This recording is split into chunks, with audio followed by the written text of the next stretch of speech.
Yeah, so I thought that I would do mine on Jacob in losing, you know, losing Joseph.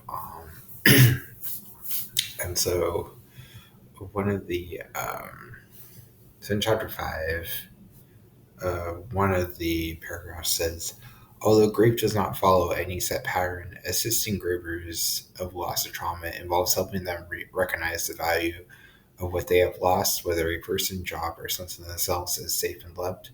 Once able to recognize the value of what was lost, a critical next step in treatment is telling the story of the trauma or loss until clients develop some sense of meaning and continuity in their life story.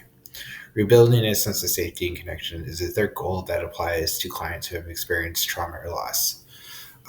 So when I think of that and I think of Jacob and losing Joseph, I'm guessing, I think the first part of that would be helping or just allowing Jacob space to, talk about Joseph and what, Joseph meant to him and, how he gave Joseph the uh, multicolored robe and, just really what Joseph meant to him.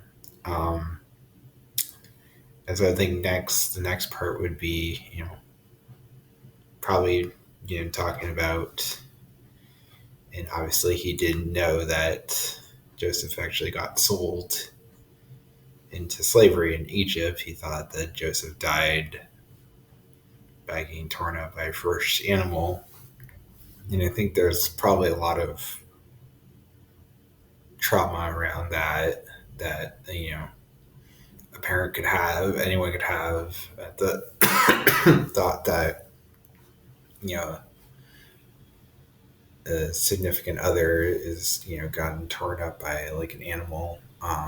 And so just, I think, yeah, allowing Jacob to tell that story and just the feelings that he has around, you know, that event, but, like maybe he's thinking what, how Joseph would have felt in that moment and just being able to express that.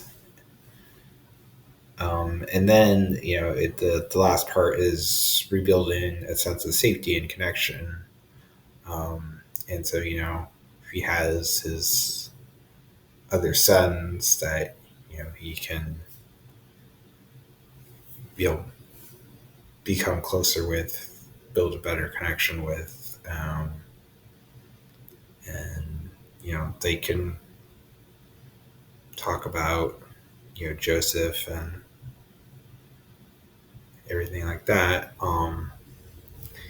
Also, so I was reading through this too, and stages of grief and things, stuff like that. Just yeah, the stages. I don't know.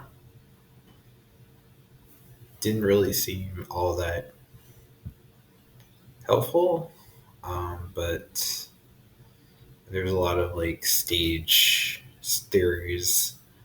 Um, but I was looking further in, and it talked about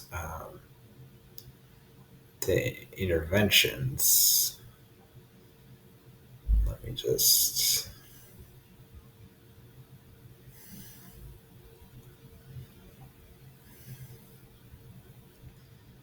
Okay, yeah. So one of the interventions is like the 7 steps um, that can be used by a therapist, and they are understanding and accepting grief, using psychoeducation to help the bereaved understand typical expectations and grief responses, and helping them think about what makes their grief complicated.